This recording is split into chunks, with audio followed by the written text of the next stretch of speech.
ہرچہ ما درکار دارین، وہ تمام چیزیں جنہیں ہم نے ضروری سمجھ لیا ہے، درکار سمجھا ہوا ہے کہ یہ بھی ضروری ہے، یہ بھی ضروری ہے، یہ بھی درکار ہے، یہ بھی درکار ہے، اکثرت درکار نیز، اس کی اکثریت جو ہے وہ درکار نہیں ہے، ضروری نہیں۔ تو اس لیے اب یا تو انسان اپنی کوئی دنیاوی حقیقی ضرورت پوری کرنے کے لیے وقت صرف کرے، یا دین کی اور آخرت کی کمائی کے لیے صرف کرے۔ اب نیند ہے، استراحت ہے، یہ بھی انسان کی ایک ضرورت ہے، یہ ضرورت پوری کرے انسان۔ کھانا ہے، یہ انسان کی ضرورت ہے، لہذا اس کو تو اس کے اندر شامل سمجھیے۔ اب جو وقت بچ گیا ہے وہ سارا کا سارا آخرت کو بنانے اور کمانے میں، دین کی خدمت میں لگنا چاہیے۔ کہاں بچ گیا آپ کے پاس؟ ٹائم بچا ہی نہیں۔ بیسٹ ٹائم جس کو کہتے ہیں، کوئی ہابی ہے جی میری، بس وقت گزاری کا مشغلہ ہے، وقت گزاری، لا حول ولا قوت الا باللہ۔ آپ کو وقت گزارنے کا یہ مشغلہ چاہیے، یا ضروریات زندگی کے لیے وقت صرف ہونا چاہیے، اور یا پھر وہ وقت لگنا چاہیے آخرت کے بنانے اور کمانے میں۔ جو دو چیزوں سے تیسری کیٹیگری آ جائے گی وہ مالا یعنی، اس کا کہ اس سے کوئی تعلق ہی نہیں، لا حاصل بے مقصد، بلا ضرورت۔ یہ انسان کے اسلام کی خوبی ہے، یہ بھی گویا کہ احسان کا درجہ ہو گیا، من حسن الاسلام، اسلام کے بعد درجہ ایمان، ایمان کے بعد احسان۔ من حسن اسلام المرء، ایک انسان کے اسلام کی خوبی یہ ہے، حسن یہ ہے، ترکہ ما لا یعنی ہے، اس کا چھوڑ دینا ہر اس چیز کو جو اس کے لیے لا حاصل ہو، غیر ضروری ہو۔ عن ابی حمزہ انس بن مالک رضی اللہ عنہ خادم رسول اللہ صلی اللہ علیہ وسلم عن النبی صلی اللہ علیہ وسلم قال، یہ جن کو ہم جانتے ہیں حضرت انس حضور کے خادم تھے، ان کی والدہ 9 برس کی عمر تھی ان کی جبکہ حضور کی خدمت میں چھوڑ گئی تھی کہ حضور یہ بچہ آپ کے پاس رہے گا، آپ کی خدمت کرے گا، آپ کی صحبت سے فیضیاب ہو۔ اور یہ انس ابن مالک یہ ہے جو کہتے ہیں کہ میں نے اتنے سال حضور کے ساتھ گزارے ہیں خادم کی حیثیت سے، ایسا بھی موقع کبھی نہیں آیا کہ آپ نے مجھ سے یہ کہا کہ اے انس تو نے یہ کام کیوں نہیں کیا۔ جھڑکنا، ڈانٹنا، ڈپٹنا تو بہت دور کی بات ہے، شفقت، ملاطفت، ملائمت حضور صلی اللہ علیہ وسلم کی مزاج کا جز تھا۔ اب ان کی کنیت ہے ابو حمزہ، عن ابی حمزہ انس بن مالک رضی اللہ عنہ خادم رسول اللہ صلی اللہ علیہ وسلم۔ یہ خادمے کے نیچے میم کیوں آ گئی ہے، زیر کیوں آ گئی ہے؟ جی جی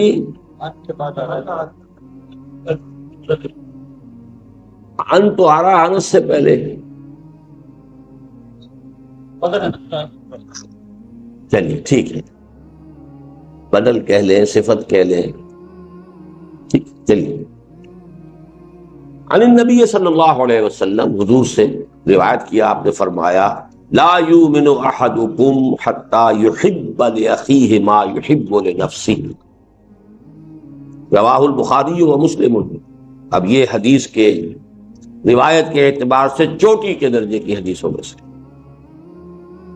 اور اس میں ذرا کیٹیگوریکل ڈینائل دیکھیے، تم میں سے کوئی شخص مومن نہیں ہو سکتا جب تک کہ اپنے بھائی کے لیے بھی وہی شے پسند نہ کرے جو اپنے لیے کرتا ہے۔ اس سے اونچی اخلاقی تعلیم کیا ہوگی؟ لیکن اس کا مفہوم عام طور پر محدود سمجھا جاتا ہے کہ آپ اچھا پہننا چاہتے ہیں تو اپنے بھائی کو بھی اچھا پہنائیں، آپ اچھا کھانا چاہتے ہیں تو بھائی کو بھی اچھا کھلائیں۔ جب بھائی بھی ایک حقیقی بھائی ہے، ایک چچا زاد بھائی ہے، ایک بھائی جو ہے وہ دادا کی نسل سے چل کر بھائی بن گیا، یہ تو پھیلتا جائے گا، ہر انسان دوسرے انسان کا بھائی ہے۔ کم سے کم ہر مسلمان دوسرے مسلمان کا بھائی ہے، دائرہ تو پھیلتا جائے گا۔ لہذا ایک طرف تو گویا کہ لوگوں کی طرف خیر اور بر، تبرع، اس کی تلقین ہو گئی، لیکن اصلاً یہ حدیث ہم نے خاص طور پر جو کوٹ کی ہے وہ کس اعتبار سے؟ یہ دعوت دین کے لیے بنیادی موٹو ہے۔ آپ نے اگر دین کو اپنے لیے پسند کیا ہے اور آپ اپنے بھائی کو اس کی دعوت نہیں دے رہے تو آپ میں ایمان کی رمق بھی نہیں۔ آپ نے خود اپنے آپ کو جہنم سے بچنے کا تو سامان کر لیا ہے اور اپنے بھائی کو جہنم کی طرف جاتے دیکھ رہے ہیں، اور ٹک ٹک دیدم دمنا کشیدم، ایمان کی رمق بھی۔ لا یؤمن احدکم، یہ دعوت کا سب سے بڑا موٹو،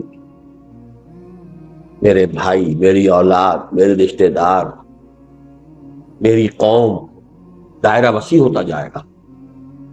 تنظیم اسلامی کا جو ہمارا تاسیسی قرارداد، اس کی پھر تشریحات ہو، ہر شخص کو داعی ہونا چاہیے، اور دعوت کا دائرہ قوا انفسکم، اس کے بعد واہلیکم، اس کے بعد اپنا کنبہ قبیلہ، یا اس کے بعد اپنی قوم، یا قوم اعبدوا اللہ، اس کے بعد پوری نوع انسانی ہے۔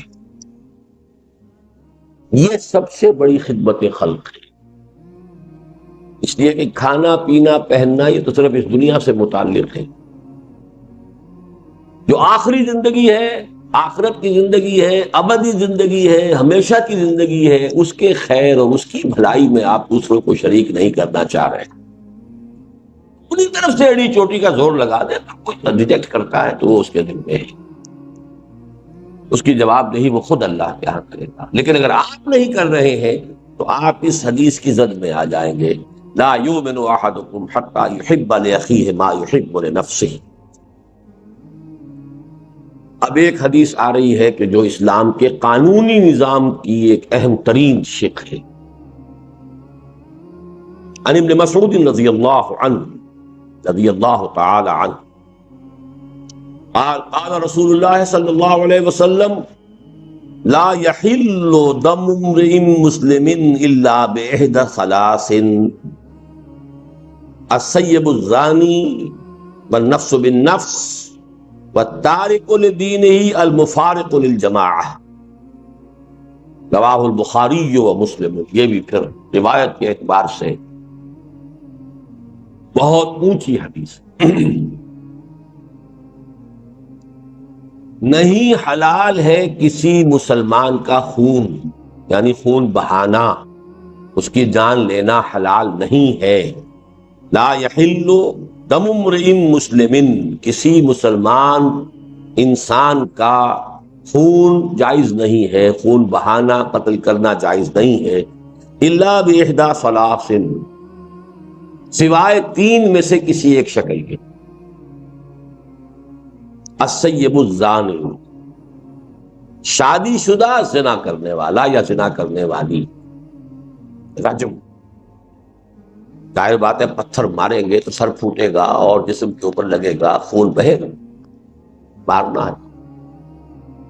والنفس بالنفس، قتل عمد کا مجرم اگر اس کے ورثاء جو ہے مقتول کے اسے معاف نہ کرے، یا یہ کہ خون بہا لینے پر آمادہ نہ ہو، تو اس کی جان لی جائے گی، اس کا خون جو ہے جائز ہو گیا۔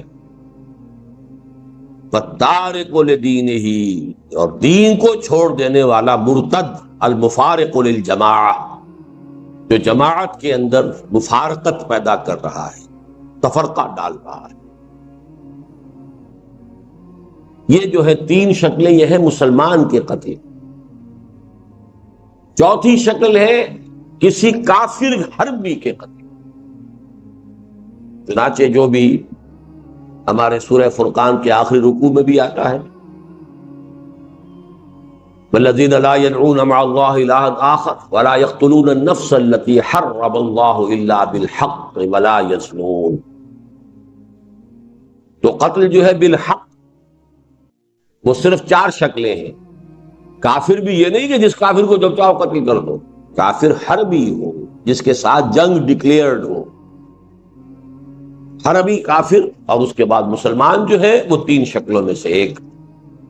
اب بدقسمتی سے اس رجم کے بارے میں چونکہ مولانا امین حسن اصلاحی صاحب نے بھی بڑی اجماع امت سے ہٹ کر اور ان احادیث صریحہ کو رد کرتے ہوئے بات کہی ہے، میں حال ہی میں انہیں خط لکھ رہا ہوں، آپ دعا کریں اللہ تعالیٰ ان کے دل کو پھیر دے، اللہ نے انہیں عمر طویل دی ہے، میں درخواست کر رہا ہوں کہ وہ رجوع کریں اپنے اس مرنے سے پہلے پہلے، اللہ تعالیٰ انہیں اس کی توفیق دے دے، اللہ تعالیٰ دلوں کو بدل سکتا ہے۔ تو السیب الزانی، زانی یا زانیہ جو شادی شدہ، اگر غیر شادی شدہ ہے تو 100 کوڑے کی سزا قرآن میں آئی ہے، شادی شدہ کے رجم کی سزا قرآن میں نہیں آئی ہے، یہ حدیث اور سنت سے ہے، اور اسلامی قانون کا منبع قرآن کے ساتھ ساتھ سنت رسول بھی، اور اصل میں یہ سنت رسول بھی نہیں ہے، اس سے بھی آگے بڑھ کر شریعت موسوی کا وہ قانون ہے جو منسوخ نہیں ہوا۔ شریعت موسوی اسلامی شریعت تھی، اب اس میں سے جو چیزیں منسوخ ہو گئی، ورنہ جو چیزیں شریعت موسوی کی منسوخ نہیں ہوئی وہ جوں کی توں قائم ہے۔ اس لیے حضور نے جب پہلا رجم کیا ہے تو آپ نے فرمایا کہ اللہ میں نے تیری کتاب کے حکم کو زندہ کر دیا۔ وہ کتاب سے مراد تورات، قرآن میں تو ہے ہی نہیں۔ اس میں کچھ اشکالات ہیں لیکن یہ بحث کا موقع نہیں ہے، بس دعا ضرور کیجئے، آپ تہہ دل سے دعا کیجئے۔ تو آج ہی میں خط ان کو بھیجوں گا، آپ دعا کریں کہ اللہ تعالیٰ ان کو رجوع کی توفیق عطا فرما دے۔ اور نفس بالنفس، یہ تو صاف سی بات ہے۔ والتارک لدینہ المفارق للجماعہ، یہاں جو ہے ایک اشتباہ پیدا ہو جاتا ہے کہ آیا ہر مرتد واجب القتل ہے، یا اس کے ساتھ دوسری کوئی شرط بھی ہے، المفارق للجماعہ، جماعتی نظم کو درہم برہم کرنے والا۔ الفاظ کے اندر احتمال ہے اس بات کا کہ ہر مرتد کی سزا قتل نہیں، ان الفاظ کے اندر احتمال ہے، لیکن جو مرتد بھی ہو اور جو کمر کس لے اب اپنے اس ارتداد کے جراثیم کو اور پھیلا رہا ہو اور اس کے اندر فساد پھیلا رہا ہو، اس کے حق میں حضرت علی رضی اللہ تعالی عنہ کا ایک فعل بھی ہے ہمارے پاس، کہ خوارج کے بارے میں، جن کے بارے میں کہ امت کا اجماع ہے کہ وہ اسلام سے نکل گئے تھے، مرتد ہو گئے تھے، لیکن یہ کہ حضرت علی رضی اللہ تعالی عنہ نے انہیں یہ کہا تھا آخری وقت تک کہ اگر تم لوگ فساد نہیں مچاؤ گے تو میں تمہیں کچھ نہیں۔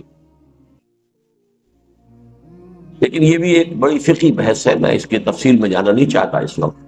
مولانا اصلاحی کی رائے یہ ہے کہ ہر مرتد یہ جو ہے واجب القتل نہیں ہے، لیکن وہ مرتد کہ جو باغی بھی، وہ واجب القتل۔ اس کے لیے کچھ گنجائش میں پاتا ہوں، اگرچہ اجماع امت کے خلاف وہ بات بھی جاتی ہے، لیکن حدیث کے الفاظ میں کہنے کے لیے کسی شخص کو کوئی گنجائش تو ہے۔ المفارق للجماعہ، کسی شخص نے بس ایسے ہی اپنا خاموش بیٹھا ہوا ہے، ہو سکتا ہے کچھ دنوں کے بعد رجوع ہی کر لیں، عقل درستی ہو جائے، تو یہ صرف ان الفاظ کے اندر احتمال کی وجہ سے میں نے کہا ہے کہ اس معاملے میں کوئی بات اگر شخص کہتا ہے تو اس کے لیے ایک بنیاد موجود ہے۔ عن ابی ہریرہ رضی اللہ عنہ ان رسول اللہ صلی اللہ علیہ وسلم قال من کان یؤمن باللہ والیوم الآخر فلیقل خیرا او لیصمت ومن کان یؤمن باللہ والیوم الآخر فلیکرم جارہ ومن کان یؤمن باللہ والیوم الآخر فلیکرم ضیفہ، رواہ البخاری و مسلم۔ اب یہ دیکھیے، یہ اخلاق کے ضمن میں اعلیٰ اخلاق، عمدہ اخلاق، انسان کے کردار کی خوبی اور بلندی، اس کے اعتبار سے نہایت خوبصورت حدیث ہے، جوامع الکلم میں سے۔ یہاں بھی لفظ آ رہا ہے حسن الاسلام، نہیں یہاں نہیں، من کان یؤمن باللہ والیوم الآخر، جو شخص بھی اللہ اور اس یوم آخر پر ایمان رکھتا ہو، سب سے پہلی بات تو یہ ہے کہ وہ زبان کو کنٹرول میں رکھے، فلیقل خیرا او لیصمت، یا تو اچھی بات زبان سے نکالے اور یا چپ رہے۔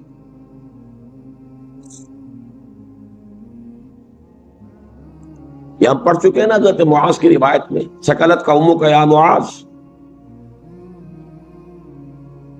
یہ زبان کے جو حصائد السنہ ہیں یہی تو سب سے زیادہ جہنم میں لے جانے والے ہیں۔ کنٹرول۔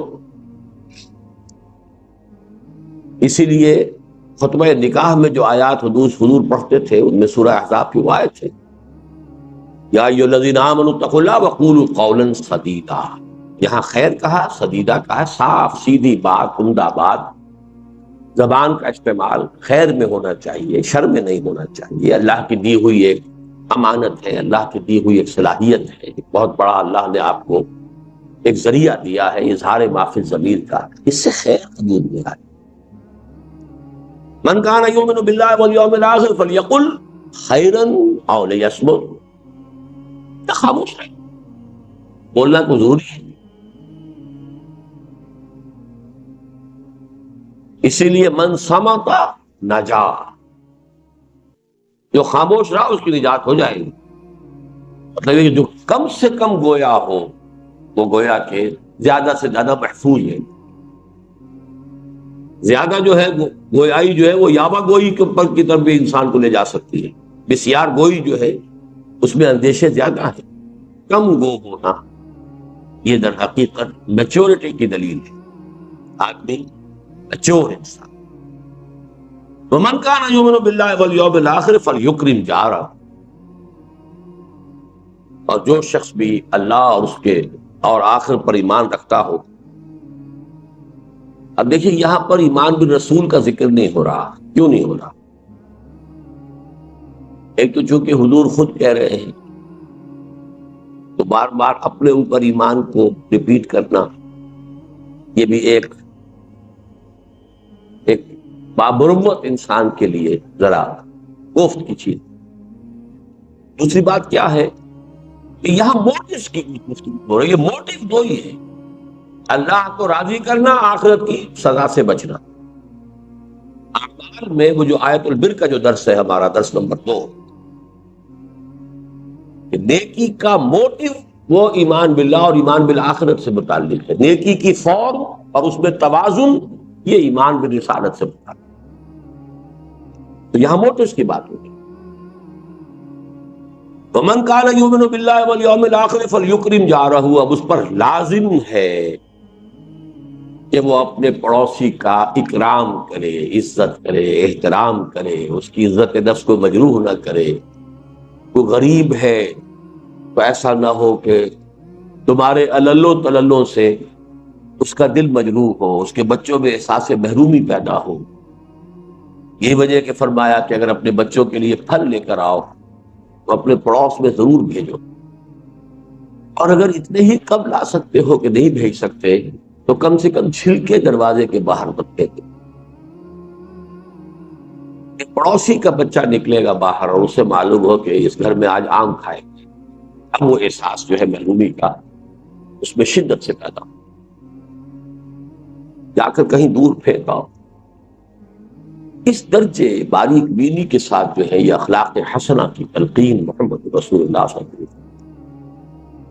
ومن کان یؤمن باللہ والیوم الآخر فلیکرم ضیفہ، اور جو کوئی بھی ایمان رکھتا ہو اللہ پر اور یوم آخر پر، اس کے لیے لازم ہے کہ اپنے مہمان کی عزت کرے، اس کا اعزاز کرے، اس کا اکرام کرے۔ یہ جو مہمان نوازی ہے اصل میں یہ بھی حسن الاخلاق میں سے ہے، اور واقعہ یہ ہے کہ جب تک تمدن فاسد نہیں ہو جاتا، چاہے کوئی معاشرہ کافرانہ ہو، لیکن ابتدائی شکل میں جب بھی معاشرہ ہوتا ہے نیسنٹ، جبکہ ابھی پولیوشن نہیں ہوئی ہوتی، اور یہ بڑے بڑے شہر جو ہیں ان میں آ کر یہ چیز ختم ہو جاتی ہے، بڑے بڑے شہروں میں مہمان مصیبت نظر آنے لگتا، اس کی وجوہات ہیں. دیہات میں کوئی کبھی جائے گا شاذ، اور شہر میں تو لوگ آتے رہتے ہیں، اپنا یہ کام ہے، اپنا وہ کام ہے، آئے اپنے کام سے، آپ کے ہاں تشریف لے آئے ہیں. اب آپ روزانہ جو ہے وہ لوگوں کی ضیافت کر کے تو آپ کا تو بیڑا غرق ہو جائے گا. ٹائم ختم ہوتا ہے، آپ کے خرچ ہوتا ہے. اسی لیے حضور کی ایک حدیث میرے ذہن میں اس کا مطلب نہیں ہے کہ آپ نے بڑے شہر بنانے سے روکا. شاید 5 لاکھ کی غالباً آبادی آپ نے کسی حدیث میں ہے معین کی ہے. اس کے بعد شہر اور بسایا جائے، اس سے آگے شہر نہیں ہونا چاہیے. اور اس پر عمل کیا جرمنز نے. انہوں نے اس طرح پھیلایا ہے اپنے ملک کے اندر انڈسٹری کو، کہیں کنسنٹریشن. ایک جگہ پر ایک انڈسٹری ہے، وہیں پر ایک شہر ہے، وہیں پر ان کے ساری سیوک جو ایمینٹیز ہیں وہ فراہم کر دی گئی ہیں، وہیں مارکیٹ ہے، وہیں سب کچھ ہے. وہ ایک ایک یونٹ بن گیا. اب 10 میل چلے جائیے، اس کے بعد بھی اور آ جائے گا، پھر 10 میل چلے جائیے. یہ نہیں کہ کلسٹر آف انڈسٹریز ہے، اور وہاں پر پھر جو حالات ہوتے ہیں اور پھر جو گندگیاں پیدا ہوتی ہیں، کوئی پڑوسی دوسرے پڑوسی کا نہ پرسان حال ہے نہ جاننے والا ہے. 1-1 کروڑ کا شہر ہو، آپ دیوار بیچ کے پڑوسی سے سال ہر سال تک کبھی الیگ سلیگ بھی نہیں ہوتی، نام ہی معلوم نہیں ہوتی.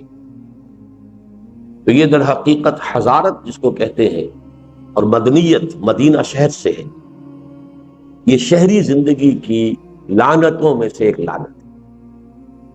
جب تک وہ دیہاتی فطری زندگی ہوتی ہے تو مہمان نوازی یہ انسان کے فطرت کا ایک وصف ہے. آدمی جو ہے خود روکھی روٹی کھا لے گا، مہمان کو چپڑی ہل دے گا، پراٹھا دے گا، خود کسی وقت فاقہ کر لے گا، مہمان کو دے گا.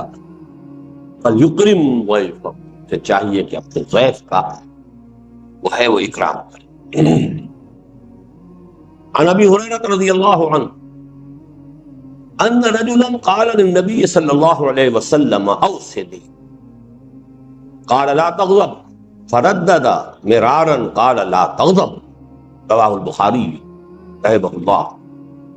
صحیح بخاری کی روایت ہے حضرت ابو ہریرہ سے رضی اللہ تعالی عنہ. ایک شخص نے حضور سے درخواست کی کہ حضور مجھے کوئی وصیت فرمائیے، نصیحت فرمائیے، مجھے کوئی بات فرمائیے ایسی جسے میں پلے باندھ لوں. فرمایا لا تغضب، دیکھو غصہ مت کیا. انہوں نے فرمایا پھر کچھ اور، پھر ارشاد فرمائیے کچھ اور، لا تغضب. بار بار اس نے یہ کہا، حضور یہ فرماتے رہے لا. اس قسم کی احادیث کے بارے میں ایک بات نوٹ کر لیجیے. میری کنٹریبیوشن یہی ہے کہ میں ان احادیث کے ضمن میں جو فہم حدیث کے چند بنیادی چیزیں ہیں ان کو میں مختلف حوالوں سے مختلف احادیث کے ضمن میں آپ کے سامنے لا رہا ہوں، اور ان کے نہ ہونے کی وجہ سے بڑے اشکالات پیدا ہو. دیکھیے، ایک ہوتی ہیں جنرلائزڈ قسم کی باتیں، عموم کے ساتھ سب لوگوں کے لیے وہ مفید ہوں، سب لوگوں پر اپلیکیبل ہوں. ایک ہوتی ہے پی کالز، یا یہ کہ پرٹیکولر پرسن پریسکرپشن. اب ایک شخص جو ہے وہ ملیریا کا مریض ہے تو اسے ملیریا کی دوا دی جائے گی نا. ایک ٹائیفائڈ کا مریض ہے تو ٹائیفائڈ کی دوا دی جائے گی. حفظان صحت کے اصول بیان کیے جائیں گے، سب کے لیے بیان کیے جائیں گے. دیکھو یہ پانی صاف پیا کرو، ہوا صاف رکھا کرو، مچھروں سے اپنے آپ کو بچاؤ. یہ آپ حفظان صحت کے اصول سب کے لیے بیان کیے جائیں. لیکن جب پرٹیکولر پرسن سامنے آ جاتا ہے تو خاص اس کے مزاج سے واقف ہو کر بات کہنا، یہ در حقیقت اس نوع کی حدیثوں میں سے. ویسے تو یہ کہ اس کا عموم کا پہلو بھی ہے، انسان مغضوب الغضب نہیں ہونا چاہیے، فوراً غصے میں آ جائے، مشتعل ہو جائے، یہ بھی ایک نفاق کی علامت ہے. لیکن اس شخص کو جو بار بار آپ یہی فرما رہے ہیں، معلوم ہوتا ہے کہ آپ کو اندازہ تھا کہ وہ شخص جو ہے وہ اس کے مزاج کے اندر یہ غصے کا پہلو جو ہے وہ زیادہ ہے. تو یہ ہے اصل میں پرٹیکولر پرسن کے لیے پرسکرپشن، پی. جیسے پی کال ہوتی ہے آپ کی، یہ پرسکرپشن جو ہے یہ خاص، آگے ایک اور آئے گی بات، وہ ہے جنرل پرسکرپشن. لیکن یہ لا تغضب اس میں بھی عمومیت ہے کہ غضب مغلوب الغضب ہو جانا بہرحال بہت بڑی برائی ہے، لیکن یہاں جو ہے خاص طور پر محسوس ہوتا ہے کہ اس شخص کے اندر یہ بات تھی۔ اسی پر قیاس کر لیجئے کہ مختلف اوراد وغیرہ جو حضور نے لوگوں کو بتائے ہیں، یہ کر لیا کرو، یہ پڑھ لیا کرو، اب ان میں سے ایک ہے جنرلائزڈ، مثلا تسبیح فاطمہ ہر نماز کے بعد یہ 33 مرتبہ سبحان اللہ، 33 مرتبہ الحمدللہ، 33 یا 34 مرتبہ اللہ، یہ عام۔ کسی کو آپ نے کچھ اور بتا دیا، کسی کو کچھ اور بتا دیا، اب کوئی شخص اگر ان سب کا اہتمام کرنے بیٹھے گا تو وہی دھندا رہ گیا اس کا، وہ عدم توازن پیدا ہو جائے۔ اس کے اندر بھی وہ پرٹیکولر پرسنل پرسکرپشن جو ہے وہ شامل ہوتے تھے، جیسے کہ صوفیہ کرتے ہیں۔ صوفیہ کے بھی اصل میں اوراد جو ہیں جو انہوں نے وضع کیے تھے وہ بھی ایک پرٹیکولر دور سے متعلق چیزیں، جن چیزوں کا غلبہ ہو گیا تھا اس کے اعتبار سے انہوں نے تجویز کر دیے، اب وہ بن گئے کہ وہ گویا کہ ان کی ایک روایت ہے اور وہ ان کے شعار میں سے ہو گئے، وہی طریقے اختیار کریں۔ تو مستقل چیزیں تو صرف جنرلائز جو اوراد یا اذکار حضور سے ہیں، جو بھی مختلف اعمال ہیں زندگی کے کرتے ہوئے، شیشہ دیکھو تو یہ دعا،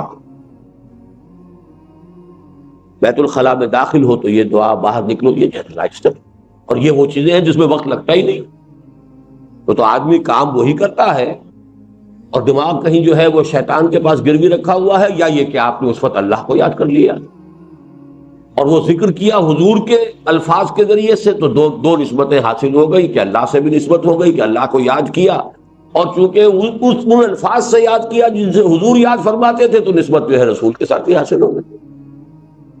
ورنہ دماغ خالی رہے گا، کام تو کریں گے نا، آخر بیت الخلاء میں تو جانا ہی ہے، نکلنا ہی ہے، بازار میں جانا ہی ہے، واپس آنا ہی ہے، گھر سے نکلنا ہی ہے، گھر سے داخل ہونا ہی ہے، لیکن ایسے کپڑے بدلے ہیں، شیشہ دیکھا ہے، تو ان ساری چیزوں کے اندر اور آج یہ جنرلائزڈ، یہ ہر شخص کر سکتا ہے، لیکن ایک یہ کہ اس طرح پڑھ لیا کرو، یوں کر لیا کرو، اس کے اندر دیکھنا چاہیے کہ اس میں کوئی پرٹیکولر پرسنل پریسکرپشن کے پہلو ہو سکتے ہیں۔ اس پہلو سے یہاں پر اس حدیث کے اندر اس اصول کو سمجھتے ہیں۔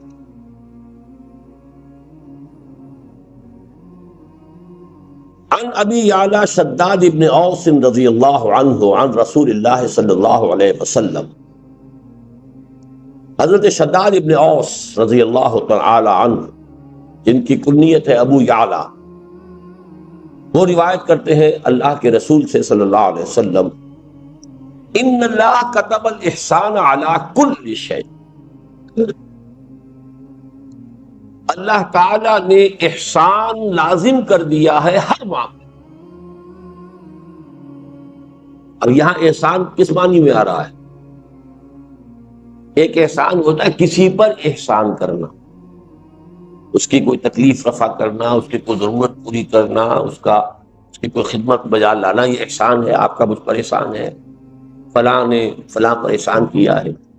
ایک احسان خود اپنی جگہ پر حسن سے بنا ہے، جو کام کرو خوبصورتی سے کرو۔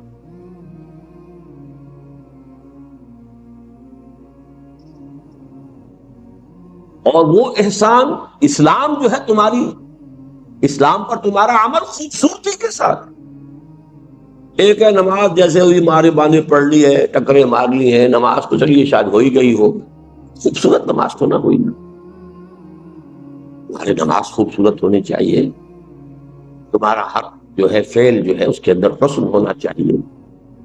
یہ گویا کہ جسے جلال اور جمال کہتے ہیں، تو جمال کا پہلو بھی ہر شے کے اندر جو ہے۔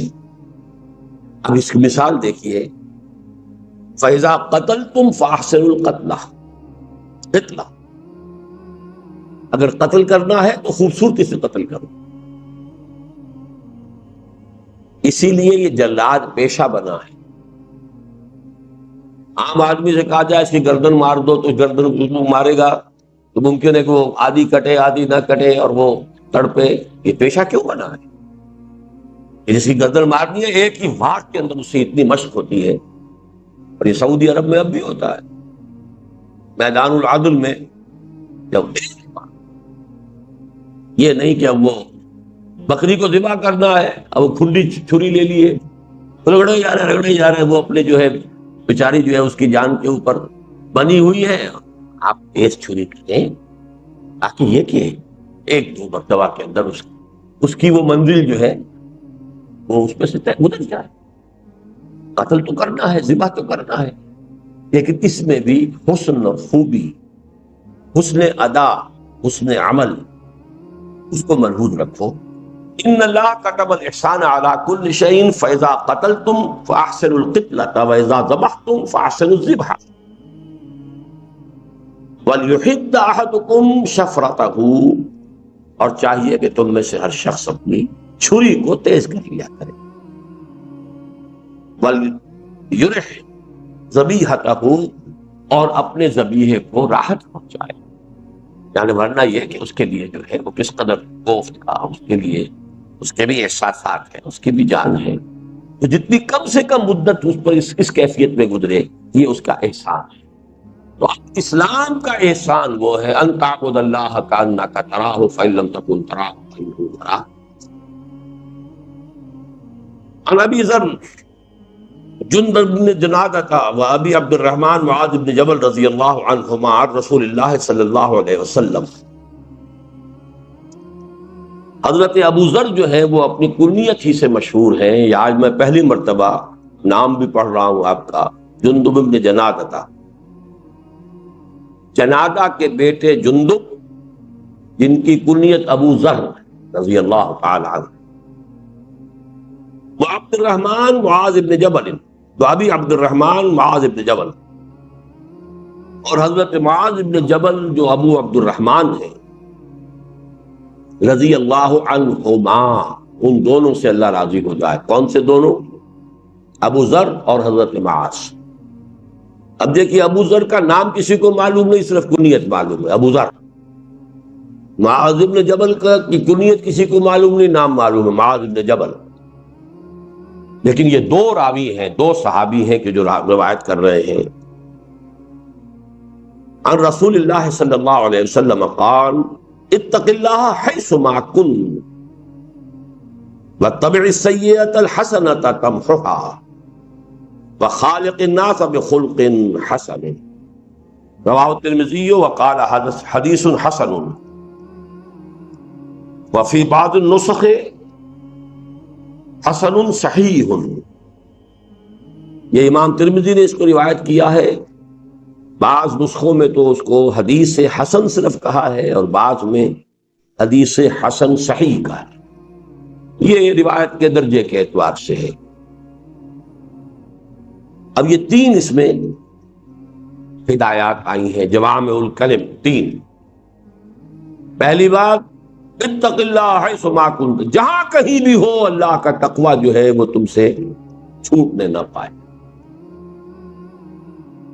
ایک اور حدیث میں آتا ہے تقوی اللہ فی السر والعلانیہ، چاہے تم کہیں چھپے ہوئے ہو اور چاہے لوگوں کے اندر سامنے موجود ہو، ہر حال میں تقوی۔ یہ نہیں کہ خلوت میں کچھ اور ہے، جلوت میں کچھ اور ہے۔ اتق اللہ حیث ما کنت، جہاں بھی ہو اللہ کا تقوی اپنے دل میں موجود رکھو۔ واتبع السیئۃ الحسنۃ تمحوها، اور برائی کے پیچھے بھلائی کو لگا دو جو اسے محو کر دے گی۔ یہ قرآن مجید کی آیت ہے نا، ان الحسنات یذہبن السیئات، اور یہاں در حقیقت سیئات سے مراد صغیرہ گناہ ہے۔ کبیرہ گناہ تو توبہ کے بغیر نہیں ہوگا، آپ نے اگر اس سے توبہ نہیں کی تو کتنی ہی بھی نیکیاں آپ کرتے چلے جائیں، وہ گناہ آپ کے حساب میں سٹینڈ کرے گا، ڈیبٹ جو ہے ڈیبٹ انٹری ختم نہیں ہوگی۔ لیکن چھوٹے چھوٹے گناہ صغائر ہوتے رہتے ہیں انسان سے، کبھی بے ارادہ ہو جاتے ہیں، کبھی بس نسیان میں ہو گئے، کچھ اور ہو گیا، چھوٹی بات ہو گئی۔ لیکن یہ کہ ایسے سیئات کو اگر اس کے پیچھے نیکی لگا دو گے تو وہ اس کو محو کر دے گی۔ ان الحسنات یذہبن السیئات، بس اس میں جو نقطے کی بات نوٹ کرنے کی یہ کہ کبائر میں نہیں ہے، یہ صغائر کی بات۔ جو حدیث میں آتا ہے انسان جب وضو کرتا ہے، کلی کرتا ہے تو زبان کے اور منہ کے گناہ دھل جاتے ہیں، آنکھوں میں پانی ڈالتا ہے آنکھ کا گناہ دھل جاتا ہے، ہاتھ دھوتا ہے تو ہاتھ کا گناہ دھل جاتا ہے. تو یہ در حقیقت وہی صغائر جو انسان سے سرزد ہوتے رہتے ہیں، یہ ان کا ازالہ ہوتا ہے. تیسری ہدایت وخالق الناس بخلق حسن، لوگوں کے ساتھ حسن خلق کے ساتھ معاملہ کرو، ان کے ساتھ رہو، معاشرت تمہاری جو ہے عمدہ اخلاق کے ساتھ ہو، اچھے برتاؤ کے ساتھ ہو، نیک رویے کے ساتھ ہو. اللہ تعالی ہم اس کی توفیق عطا فرمائے. اس حدیث کو میں چھوڑ رہا ہوں، تاسع عشر، یہ ہے وہ جو کہ تصوف کی حدیثوں میں سے ہے. اب آئیے الحدیث العشرون عن ابی مسعود عقبۃ بن عمرو الانصاری البدری رضی اللہ عنہ. اب یہ ابو مسعود، ایک ہے ابن مسعود، عبداللہ ابن مسعود، وہ تو ہے مہاجر کبار صحابہ میں سے ہیں، انہی کے شاگرد ہیں کئی واسطوں سے امام ابو حنیفہ. وہ جو ہے عبداللہ ابن مسعود. یہ ابو مسعود ہے انصار میں سے جن کا نام ہے عقبہ ابن عمرو. یہ جب واو آگے لگا ہوتا ہے واو پڑھا نہیں جاتا، امرو نہیں ہے، یہ عمرو، اور واو نہ ہو تو عمر. یہ لفظ ذہن میں رکھیے، عمر ابن الخطاب، عمرو ابن العاص. عمرو ابن العاص کے درمیان میں واو ہوتا ہے لیکن واو پڑھا نہیں جاتا. عمرو ابن العاص، عمر ابن الخطاب، وہ عمر ہے یہ عمرو ہے.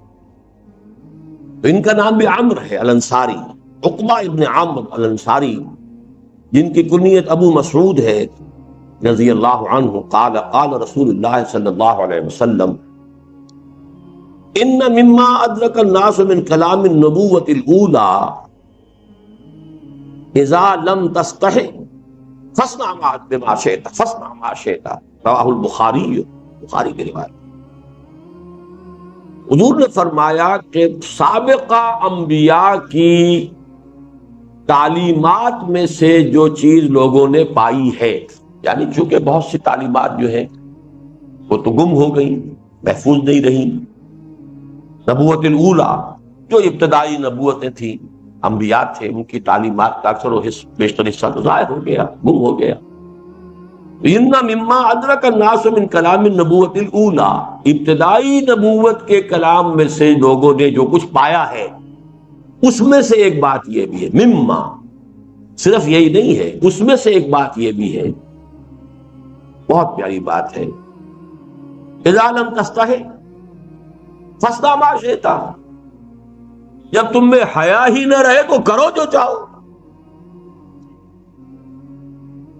اسی کا فارسی میں ترجمہ ہے بے حیا باش و ہر چخائی کو، ایک دفعہ حیا کا پردہ اٹھا دو پھر جو چاہو کرو. اسی لیے حدیث میں دوسری میں آتا ہے والحیاء شعبۃ من الایمان، حیا ایمان کا شعبہ ہے. اب یہ حیا بھی سمجھیے کیا ہے، یہ بھی فطرت انسانی. اس کا تعلق کس لفظ سے ہے، کیا اس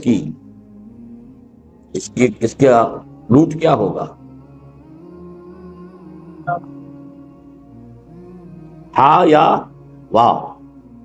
اس سے کوئی اور لفظ آپ کو معلوم ہے جو بنا ہو؟ حیات، حی کے معنی کیا؟ کرنے والا، انا للہ و انا، جی زندہ. یہ کیا ہے گرامر میں؟ جی اسم تو وہ محیی ہوتا ہے بھائی، زندہ کرنے والا محیی. احیا یحیی احیاء فہو محیی. جی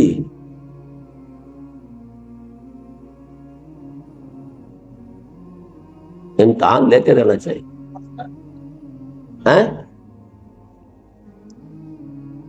صفت مشبہ ہے، حی فعیل، حی فعیل، جمیل، کریم، نصیر، بشیر، قدیر، حی، کیونکہ آگے کیا آ گیا ہے؟ ہاں یا واو، یا بھی حرف علت، واو بھی حرف علت، علت ہی علت، علت در علت، اس لیے آپ سب کے سب بیمار ہو گئے. فعیل. اب دیکھیے حیات میں سب سے پہلا وصف کیا ہے؟ بچاؤ. لائف اپنی پریزرویشن چاہتی ہے. First of all preservation of the self جس کو کہتے ہیں، ہر اس چیز سے بچے گا جس سے کہ جان کو اندیشہ ہو. ایسے ہی انسان کی حیات باطنی شرم اور حیا، ہر گندگی سے بچنے کی، ہر بے شرمی سے بچنے کی، ہر منکر سے بچنے کی بھی انسان کی سرشت کے اندر ہے.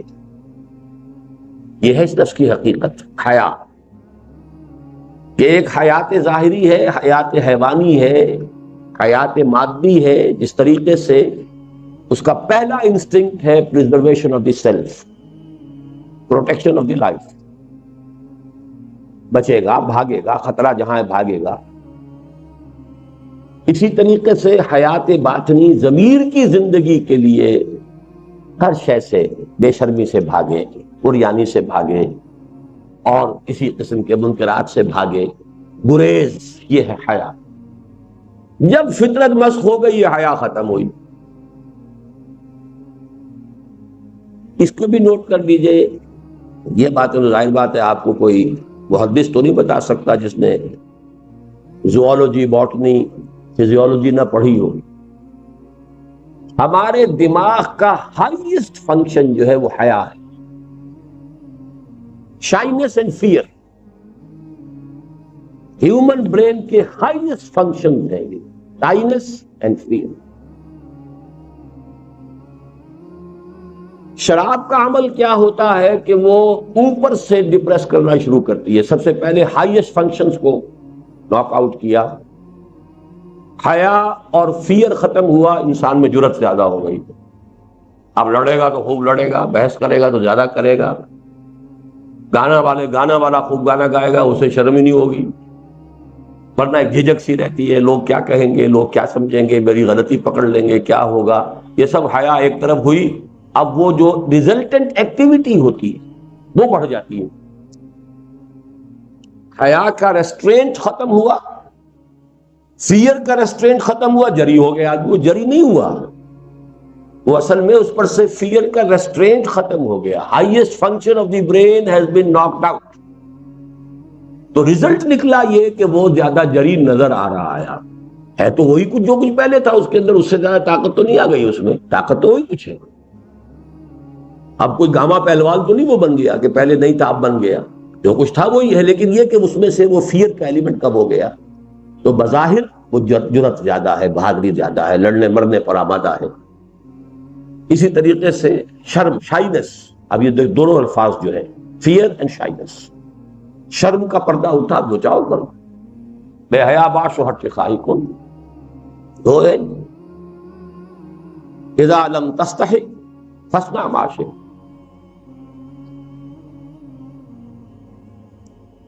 اب دیکھیے یہ جنرلائزڈ پرسکرپشن کی بات آ رہی ہے. ان ابی عمرو وقیل ابی عمرتا سفیان ابن عبداللہ رضی اللہ تعالی عنہ. اب یہ جو ہے حضرت سفیان ابن عبداللہ صحابی ہیں، ان کی دو کنیتیں ہیں، ابو عمرو یا ابو عمرتا، دونوں کہا گیا ہے. بعض نے کہا ابو عمرہ ان کی ہے، ایک نے کہا ہے نہیں ابو عمرو. قال قلت، وہ یہ فرماتے ہیں کہ میں نے عرض کیا حضور سے صلی اللہ علیہ وسلم، یا رسول اللہ قل لی فی الاسلام قولا لا اسأل عنہ احدا غیرک. اے اللہ کے رسول، مجھے تو اسلام کی کوئی ایسی بات آپ بتا دیجئے کہ پھر مجھے کسی اور سے کچھ پوچھنے کی ضرورت نہیں. اب یہ وہ جوامع الکلم میں سے سمجھیے کہ جنرلائزڈ پریسکرپشن میں سے، عظیم ترین پریسکرپشن میں سے ہے. قال قل آمنت باللہ ثم استقم.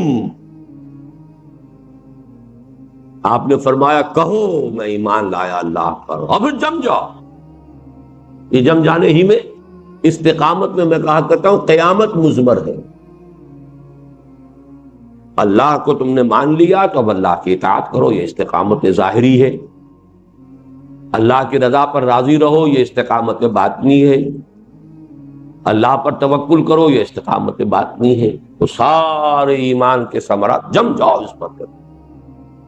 اس کے برعکس لفظ وہ ہے جو انگریزی میں ویورنگ مائنڈ، ادھر ادھر، کبھی نیکی کی طرف، کبھی ادھر، کبھی اللہ کی طرف، کبھی دنیا کی طرف. ایمان مجھے روکے ہے تو کھینچے ہے مجھے کفر. کعبہ میرے پیچھے ہے، کلیسا میرے آگے. یہ کیفیت ہے. ثم استقم. اب یہ جو ہمارا درس ہے اس سے اول کا درس رابع، ان الذين قالوا ربنا الله ثم استقاموا تتنزل عليهم الملائكة الا تخافوا. اور کوئی چیز آئی نہیں وہاں، نہ نماز، نہ جہاد، کوئی شے نہیں، کچھ بھی نہیں. جنہوں نے کہا ہمارا رب اللہ، پہ جم گئے. اب جمنے کے اندر تو ساری قیامت آ گئی، جہاد بھی اسی میں آ گیا. جب اللہ کو مان لیا، اللہ نے حکم دیا جاہدوا فی سبیل اللہ باموالکم وانفسکم. استقامت کا تقاضا جہاد بھی ہے، استقامت کا تقاضا وہ بھی ہے جو اللہ پر، اس کے رسول پر ایمان رکھے، وہ زبان سے خیر نکالے یا خاموش رہے. جو اللہ اور اس کے رسول، اس آخرت پر ایمان رکھتا ہو، اپنے پڑوسی کا اکرام کرے. جو اللہ اور آخرت پر ایمان رکھتا ہو، اپنے مہمان کی ضیافت کرے. تو استقامت کے اندر ساری قیامت آ گئی. لیکن یہ سمجھیے کہ جنرلائزڈ اور نہایت لب لباب جسے ہم کہیں گے کہ ہر چیز کا ایک لفظ میں خلاصہ اگر چاہیے، لیکن انہوں نے خلاصہ مانگا تھا. قل لی فی الاسلام قولا، اسلام کی حقیقت اور اسلام کے سارے مطالبات کا کوئی ایک لفظ مجھے بتائیے کہ جس میں سب سمجھ دیا جائے اور مجھے پھر کسی اور سے کچھ پوچھنے کی ضرورت نہیں. قال قل آمنت باللہ ثم استقم. آپ نے فرمایا کہو میں ایمان لایا اللہ پر، پھر اس پر جم جاؤ. عن ابی عبداللہ جابر ابن عبداللہ الانصاری رضی اللہ عنہما. جابر ابن عبداللہ تو ان کا نام ہے، انصاری صحابی ہیں. ان کی کنیت بھی ابو عبداللہ ہے، تو گویا کہ ان کے بیٹے کا نام بھی عبداللہ ہوگا. اور یہ ہوتا تھا، اب بھی ہوتا ہے، دادا کے نام پر بیٹے کا نام. عن ابی عبداللہ جابر ابن عبداللہ الانصاری رضی اللہ عنہما. یہ دونوں باپ بیٹا جو ہے یہ صحابی ہیں. ان رسول اللہ صلی اللہ علیہ وسلم فقال. ایک شخص نے حضور سے کچھ سوال کیے، ایک سوال کیا اور کہا، عرض کیا، ارأیت اذا صلیت المکتوبات وصمت رمضان احللت الحلال وحرمت الحرام ولم ازد على ذلك شيئا ادخل الجنہ؟ قال نعم. رواہ مسلم. صحیح مسلم کی روایت ہے. ایک شخص نے پوچھا حضور سے، حضور مجھے بتائیے میں اگر فرض نمازیں پڑھ لوں، ادا کروں، رمضان کے روزے رکھوں، حلال کو ہی حلال جانوں یعنی اسی پر اکتفا کروں، حرام کو حرام ہی سمجھوں، اس سے اجتناب کروں، ولم ازد علی ذلک شیئا، اور اس پر پھر میں کسی شے کا اضافہ نہ کروں، نوافل اور اوراد اور مراقبے اور یہ اور وہ، یہ میرے بس کا روگ نہیں ہے. اور فرض کیجئے کہ وہ کہتا میں جہاد بھی نہیں کر سکتا قتال کے معنی. ظاہر بات ہے ایک جہاد تو ان چیزوں کے لیے بھی ضروری ہے، حرام کو چھوڑنے کے لیے جہاد ضروری ہے، حلال کے اوپر قانے رہنے پر جہاد ضروری ہے. لیکن یہ کہ ایک قتال فی سبیل اللہ، فرض کیجئے وہ شخص کہتا ہے کہ میں اس کے لیے بھی مشکل ہے میرے لیے، لیکن تو بتائیے میں یہ 4 چیزیں کر دوں، نماز میں پڑھ دوں جو مکتوب ہے، جو کہ فرض ہے، روزے رکھ دوں رمضان کے، باقی مجھ سے نہیں رکھے جاتے لیکن رمضان کے روزے میں پورے کر دوں، وَأَحْلَلْتُ الْحَلَالَ وَحَرَّمْتُ الْحَرَامَ، حلال کو حلال سمجھوں اسی پر اکتفا کروں، حرام کو حرام سمجھوں اس سے بچ جاؤں، وَلَمْ أَزِدْ عَلَىٰ ذَلِكَ شَيْئًا، اور اس پر میں کوئی اضافہ نہ کروں. ادخل الجنہ، کیا میں جنت میں داخل ہو جاؤں گا؟ فرمایا نعم، ہاں. یہ بھی پرٹیکولر پرسن کی بات ہے، اچھی طرح سمجھ لی، اس کو جنرلائز کرنا درست نہیں ہوگا۔ اس لیے کہ اب ایک آدمی ہے دیہات سے چل کر آیا، حضور کی صحبت سے زیادہ فیضیاب نہیں ہوا، ابھی اس کی کوئی تربیت نہیں ہوئی، تزکیہ نہیں ہوا، وہ کہتا جی میں تو ٹھیک ہے یہ کام تو میں کر دوں گا۔ جو بدویانہ مزاج تھا اس کا پورا ایک نقشہ جو اس کے پیچھے موجود ہے، صاف گوئی، پھونک کر بات کرنا، کوئی اس میں ایچ پیچ نہیں ہے، صرف صاف صاف بات۔ اگر یہ میں کر دوں تو جنت میں داخل ہو جاؤں گا؟ فرمایا ہاں ہوگا۔ اس میں کئی ہمارے لیے ہیں، ایک تو یہ کہ ہمارے جو کانسیپٹس بن گئے دینداری کے، اس کے معیارات کو درست کرنے کے لیے حدیث بڑی ہے۔ اصل شے حلال اور حرام ہے۔ اب یہ آدمی کچھ مکروہات میں مبتلا ہو گیا ہے، لمم جس کو کہا ہے سورہ نجم میں، وہ غلطیاں کچھ ہو گئی ہیں۔ یہ حلال اور حرام، حلال پر اکتفا کرو، حرام سے اجتناب کرو، فرائض ادا کر دو، تو یہ بیسک بیس لائن یہی ہے۔ اس کے بعد اپنی اپنی ذوق ہے، کوئی شخص وہ ذوق جو ہے وہ قتال فی سبیل اللہ میں پورا کر رہا ہے، کوئی شخص جو ہے وہ کہیں نوافل میں ادا کر رہا ہے، لیکن یہ کہ جہاد جو ہے وہ ایمان کا لازمی فرض ہے۔ یہ جدوجہد جو ہے نفس کے خلاف جہاد، باطل کے خلاف جہاد تو کرنا ہی ہے، لیکن بہرحال دین کی سادہ ترین شکل میں یہ حدیث جو ہے، اور اس میں پرٹیکولر پرسن والا پہلو ذہن میں رکھیے۔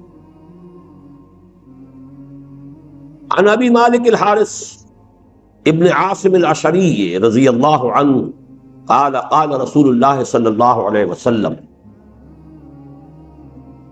حضرت حارث ابن عاصم الاشعری، اشعری قبیلے کی طرف نسبت ہے، حارث ابن عاصم نام ہے، ابو مالک کنیت ہے۔ عن ابی مالک الحارث ابن عاصم الاشعری رضی اللہ عنہ قال قال رسول اللہ صلی اللہ علیہ وسلم۔ اب یہ بھی کوئی جوامع الکلم کی نوعیت کی حدیث ہے۔ الطہور شطر الایمان، پاکیزگی ایمان کا نصف۔ کیا مطلب ہے؟ دیکھیے ہر شے میں نفی اور اثبات ہوتا ہے، لا الہ الا۔ آپ نجاست سے پہلے پاک ہوں گے ذہنی، تو صحیح فکر اس جگہ پر آئے گا۔ یہ ذہنی نجاست کو پہلے نکالیں، الحاد کو نکالیں، کفر کو نکالیں، مادہ پرستی کو نکالیں، شرک کو نکالیں، تب ایمان آئے گا۔ تو آدھا کام ہو گیا کہ جس میں کہ پاک کیا جا رہا ہے ذہن کو۔ اسی طرح اخلاق کے اندر جو اخلاق سیئے ہیں ان سے اپنے آپ کو پاک کیجئے، تو اخلاق حسنہ کی آپ یاری ہو سکے گی، ان کی کاشت ہو سکے گی، وہ پرمان چڑھا سکیں گے۔ اسی طرح جسمی طہارت ہے، جسمانی طور پر نماز کیسے پڑھیں گے اگر جسم پاک نہیں ہے؟ اس کے بعد ہی ہوگا کہ آپ نماز جو ہے ادا کر سکتے ہیں۔ تو الطہور شطر، اسی طریقے سے کھانا پاک نہیں ہے تو آپ کی دعا قبول نہیں ہو رہی ہے۔ یہ جو ایک نیگیٹو اور سلبی پہلو ہے، اس کو فرمایا یہ نصف ہے، الطہور شطر الایمان۔ والحمدللہ تملأ المیزان، اور الحمدللہ میزان کو پر کر دیتی ہے۔ اس میں الفاظ آتے ہیں التسبیح نصف المیزان والحمدللہ تملأہ۔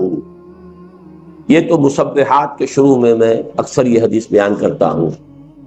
تسبیح نصف میزان ہے اور الحمدللہ اس کو بھر دیتی ہے۔ وہ وہی بات ہے کہ ذات باری کی تنزیہ، تسبیح، تقدیس، ہر ایسے تصور سے پاک کر دینا جو اس کے شایع نشان نہیں ہے، عیب سے، کمی سے، کوتاہی سے، عجز سے، ہر چیز سے، وراء الورا، وراء الورا، پاک منزہ، یہ گویا کہ یہ تسبیح ہے۔ یہ ایک حصہ ہو گیا۔ اب تحمید ہے، تمام اوصاف حمیدہ اس کے اندر ہے، تمام اعلیٰ اوصاف اس میں ہے، بتمام و کمال ہے۔ تو ذات باری تعالیٰ اور معرفت خداوندی کے بھی دو حصے، سبحان اللہ و بحمدہ، سبحان اللہ اور اپنے حمد کے ساتھ۔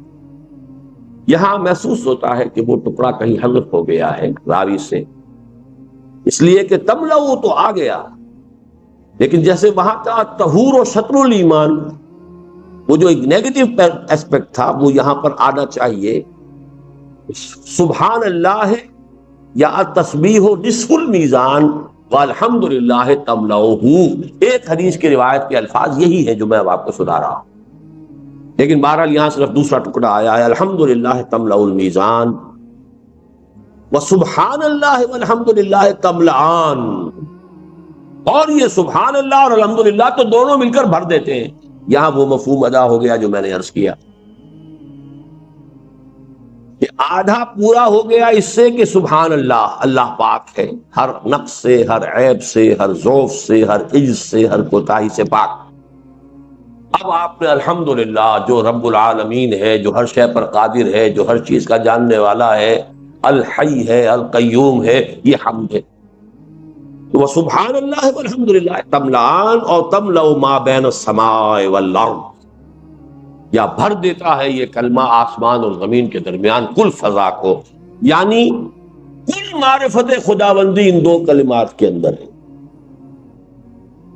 سبحان اللہ الحمد۔ ایک میں تنزیہ ہے، تقدیس ہے، نیگیٹو ہے، ایک میں پازیٹو ہے، اس کی تحمید ہے، ثنا ہے، اس کے صفات کمال کا اقرار و اعتراف ہے، ان دونوں سے میزان پوری ہو جاتی ہے۔ والصلاۃ نور، نماز نور ہے، والصدقۃ برہان، اور صدقہ اور خیرات جو ہے یہ برہان ہے، دلیل ہے۔ کس چیز کی دلیل ہے؟ صدقہ انسان کے صدق ایمان کی دلیل۔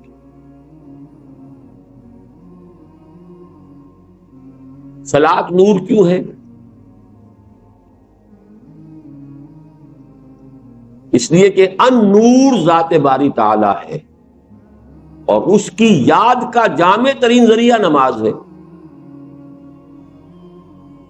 یہ تو یاد ہے تیسرے حصے کا پہلا سبق، اقیم الصلاۃ علی ذکری، اور صلاۃ ہی سے شروع ہو کر قد افلح المؤمنون الذین هم فی صلاتهم خاشعون، اور والذین هم علی صلواتهم دائمون یا یحافظون، یہ جو ہمارے دو پیسیجز پر مشتمل ایک سبق ہے نماز، اس لیے کہ ذکر خداوندی مجسم تو قرآن ہے، لیکن ذکر کا جامع ترین حصہ نماز ہے، کہ عملی ذکر بھی ہے اور قولی ذکر بھی ہے۔ آپ سجود اور رکوع بھی کر رہے ہیں، یہ آپ کا عملی گویا کہ ذکر ہے۔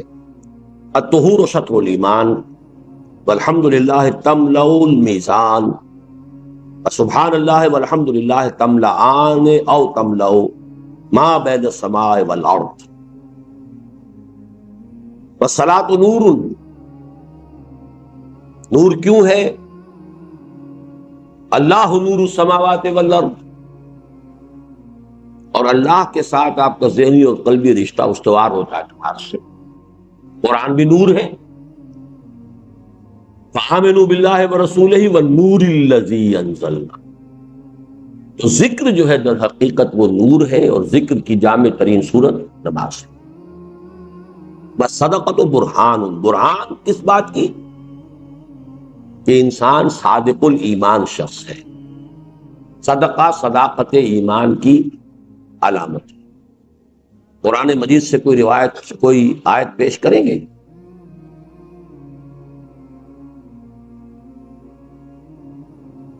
درس دوم کیا ہے؟ لَيْسَ الْبِرَّ أَن تُوَلُّوا وُجُوهَكُمْ قِبَلَ الْمَشْرِقِ وَالْمَغْرِبِ وَلَٰكِنَّ الْبِرَّ مَنْ آمَنَ بِاللَّهِ وَالْيَوْمِ الْآخِرِ وَالْمَلَائِكَةِ وَالْكِتَابِ وَالنَّبِيِّينَ وَآتَى الْمَالَ عَلَىٰ حُبِّهِ ذَوِي الْقُرْبَىٰ وَالْيَتَامَىٰ وَالْمَسَاكِينَ وَابْنَ السَّبِيلِ وَالسَّائِلِينَ وَفِي الرِّقَابِ، اور آخری الفاظ کیا ہیں؟ اولئک هم الصادقون، یہ لوگ سچے۔ تو ایک تو سچائی باطنی ہے کہ ایمان ہو، لیکن اس کا ظہور جو ہے وہ عمل میں ہوگا، تو سب سے پہلا جو ہے عمل وہ صدقہ ہے۔ وَالصَّبْرُ ضِیاءٌ، صبر ضیاء ہے، چمک ہے۔ اس کی کیا توجیہ ہوگی؟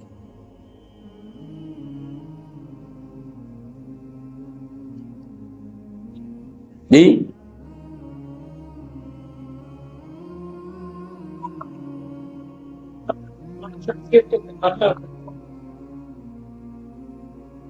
صحیح آپ کہہ رہے ہیں، اور اسی لیے روزہ بھی صبر ہے. روح کو نکھارنے اور جلا دینے والی چیز صبر ہے. معنوی شخصیت کو جلا دینے والی اور نکھارنے والی شے صبر. والقرآن حجت لک او علیک، قرآن حجت ہے یا تمہارے حق میں یا تمہارے خلاف. ایک تو یہ ٹکڑا تو ہمیشہ یاد رکھیے، لام اور اعلیٰ کا جب تقابل ہم کرتے ہیں مختلف اسباق میں دروس میں، اس کو یاد رکھنے کے لیے یہ پیاری حدیث ہے، حجت لک او علیک، یا تمہارے حق میں حجت یا تمہارے خلاف. حق میں حجت، اس پر ایمان لاؤ گے، اس کو اپنا امام بناؤ گے، اس کی پیروی کرو گے، اس کے پیچھے چلو گے، اس کے حلال اور حرام کو تسلیم کرو گے، تو یہ تمہارے حق میں دلیل بن کر کھڑا ہو جائے گا. قیامت کے دن بھی گواہی دے گا، دنیا میں بھی تمہارے لیے نور بنے گا، اور آخرت میں تمہارے لیے شافع بنے گا. اگر اس کو مانو گے نہیں، اگر اس پر عمل نہیں کرو گے، پڑھو گے لیکن عمل نہیں کرو گے، تو حجت قائم ہو گئی، مزید مشکل ہو گئی. پڑھو گے سمجھو گے نہیں تو حجت تمہارے خلاف ہوگی کہ اللہ یہ مجھے پڑھتا تھا سمجھتا نہیں، اللہ یہ مسلمان تو مجھے پڑھتا ہی نہیں، اللہ یہ سمجھتا بھی تھا بدبخت عمل نہیں کرتا. تو حجت تو شدید سے شدید پر ہو رہی ہے. علیہ کا تمہارے خلاف استغاثہ لے کر آئے گا قرآن. اے اللہ یہ کہتا کہ میں مانتا ہوں کہ تو اللہ کی کتاب ہے، اس نے کبھی پڑھائی نہیں ہوئی. اے اللہ یہ پڑھتا تھا سمجھتا ہی نہیں تھا، اے اللہ یہ سمجھتا تھا عمل نہیں کرتا تھا، اور اے اللہ اس نے اپنا تو عمل کیا مجھے دوسروں تک پہنچایا نہیں. لا یؤمن احدکم حتی یحب لاخیہ ما یحب لنفسہ بلغوا عنی ولو آیۃ. جوڑ لیجیے. کل الناس یغدو فبائع نفسہ فبائع نفسہ فبائع نفسہ بائع نفسہ فمعتقها او موبقها. بڑا گہری بات، بڑی گہری بات. ہر انسان صبح کرتا ہے، غدا یغدو،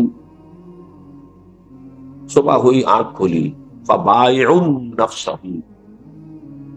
وہ اپنے نفس کو بیچتا ہے، جان بیچتا ہے، یا جسمانی قوت بیچ رہا ہے، کسی چلا رہا ہے، شام کو 30 روپے 40 روپے 50 روپے ملیں گے، اینٹیں ڈھو رہا ہے 50 60 روپے ملیں گے، اینٹوں کی چنائی کر رہا ہے 100 150 روپیہ ملے گا، دکان پر بیٹھا ہے کچھ ملے گا، گاہکوں کی جو ہے تلخ باتیں بھی سن رہا ہے، صبر کر رہا ہے، چلو کہہ جائے کچھ 2 4 پیسے دے کے ہی جائے گا. بیچ رہا ہے نا، عزت نفس کو بھی بیچ رہا ہے، افسر کی غلط بات بھی سن رہا ہے، چپ ہو رہا ہے، اپنی عزت نفس بیچ رہا ہے. کوئی ڈاکٹر بیٹھا ہوا ہے، اپنی صلاحیت جو ہے میڈیکل ایکسپرٹیز وہ بیچ رہا ہے. وکیل اپنا دماغ بیچ رہا ہے، اس نے اپنی وہ آرگیومنٹ کی صلاحیت، قانون دانی، اس کو بیچ رہا. ہر شخص بیچ رہا ہے. فبائع نفس، انویسٹمنٹ ہو رہی ہے صبح سے شام تک. You are selling yourself. یا یہ کہ فزیکل ایلیمنٹ زیادہ ہے یا مینٹل ایلیمنٹ زیادہ ہے، بیچتا تو ہر شخص ہے اپنے. اس اعتبار سے تو ہو گیا تساوی کا معاملہ، برابری کا معاملہ. تساوی کون سا باب ہوا؟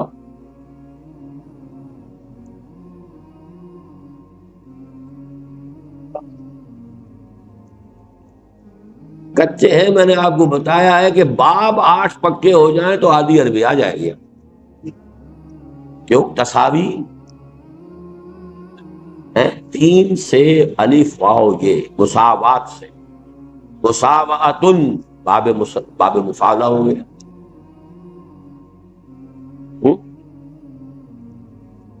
چلیے آگے چلتے. کل الناس یغدو فبائع نفسہ، وہ بیچتا ہے اپنے نفس کو، فموتقها وموبقها، نتیجے دو مختلف نکلتے ہیں. ایک شخص دن بھر اپنی جان بیچتا رہا، اپنی توانائیاں بیچتا رہا، شام کو آیا تو اپنے نفس کو آگ سے چھٹکارا دلا کر آیا.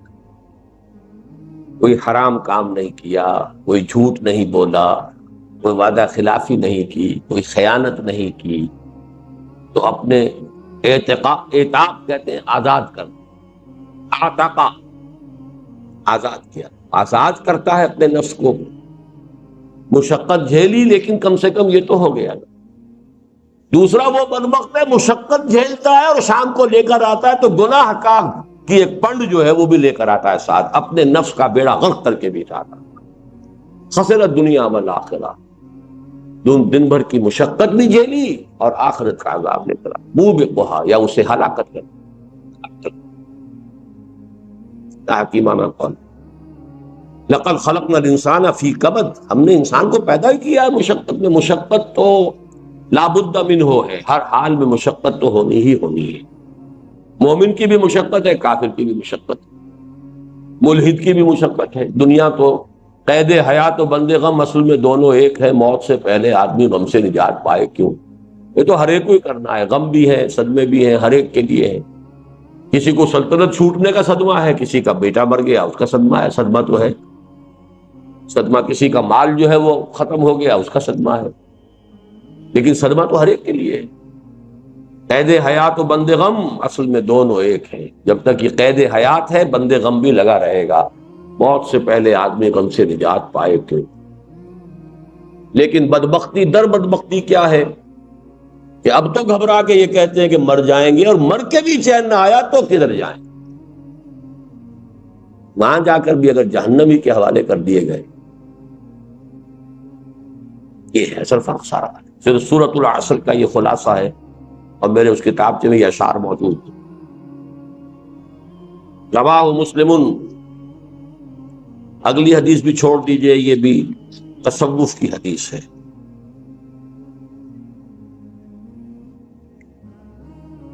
آئیے 25ویں حدیث. عن ابی ذر رضی اللہ عنہ ایضا، حضرت ابو ذر رضی اللہ تعالی عنہ سے یہ بھی حدیث بھی جوامع الکلم میں سے ہے. ان الناس من اصحاب رسول اللہ صلی اللہ علیہ وسلم قالوا للنبی صلی اللہ علیہ وسلم یا رسول اللہ ذهب اہل الدثور بالوجوب.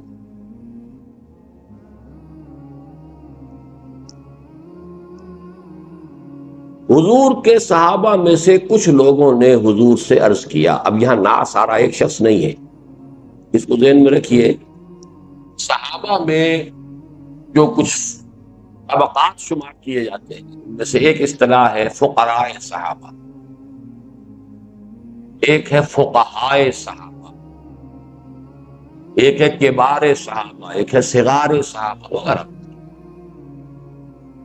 جو پورے ایڈلٹس زندگی میں حضور کے صحابی رہے وہ کبار صحابہ ہیں. جو بچے تھے حضرت حسن حسین وہ صغار صحابہ ہیں. عبداللہ ابن زبیر ہو، یہ تو پیدا ہی ہوئے مدینے میں آنے کے بعد، کئی سال بعد ہوئے حضرت حسن حسین.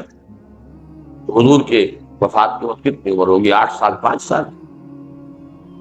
تو کبار صحابہ، صغار صحابہ. کچھ صحابہ وہ تھے فہم اور تفقہ میں بہت اونچے تھے، انہیں فقہاء صحابہ تھے. ایک طبقہ صحابہ کا تھا فقہ میں بہت تھا. اب ان میں سب یہ اصحاب صفہ تھے، علم، عبادت، جہاد کے لیے ہر وقت تیار، کوئی دھندا کرنا ہی نہیں. کچھ آ گیا اگر تو صدقات آ گئے کھا لیا، ورنہ خالی پیٹ سو گئے. ان میں سے ابو ذر خود جو ہے جو اس کے راوی ہیں، ابو ذر بہت بڑے فقراء صحابہ میں سر خیل کہا جا سکتا ہے. اب ان کو ایک اشکال لاحق ہوا کہ دین کے اعمال جو ہے، نمازیں ہیں وہ ہم بھی پڑھتے ہیں، یہ دولت مند بھی پڑھتے ہیں. عبد الرحمن ابن عوف بھی پڑھتا ہے، طلحہ اور زبیر بھی پڑھتے ہیں، عثمان غنی بھی پڑھتے ہیں، برابر ہو گئے ہم. ان کے پاس مال ہے، یہ صدقہ و خیرات کرتے ہیں، ہمارے پاس مال نہیں، ہم تو رہ گئے نا پیچھے. اشکال پیدا ہوا کہ نہیں؟ اس سے ایک بات تو یہ سامنے آئی کہ نیکیوں میں مسابقت کا جذبہ ناپسندیدہ نہیں، پسندیدہ ہے. فاستبقوا الخیرات، نیکیوں میں، بھلائیوں میں، درجات بلند حاصل کرنے میں ایک دوسرے سے آگے کوشش کرو، بڑھو۔ دنیا میں ایک دوسرے سے آگے بڑھنے کی کوشش نہ کرو، آخرت میں، نیکی میں، بھلائی میں، دینداری میں، دعوت دین میں، اقامت دین کی جدوجہد میں آگے بڑھو۔ تو انہوں نے کہا، قالوا للنبی صلی اللہ علیہ وسلم، انہوں نے شکوہ کیا، شکایت کی، یا رسول اللہ، اللہ کے رسول، ذهب اہل الدثور بالاجور، یہ دولت مند لوگ جو ہیں یہ تو آگے بڑھ گئے اب سے اجروں کے اندر، بازی جو ہے جیت گئے، یصلون کما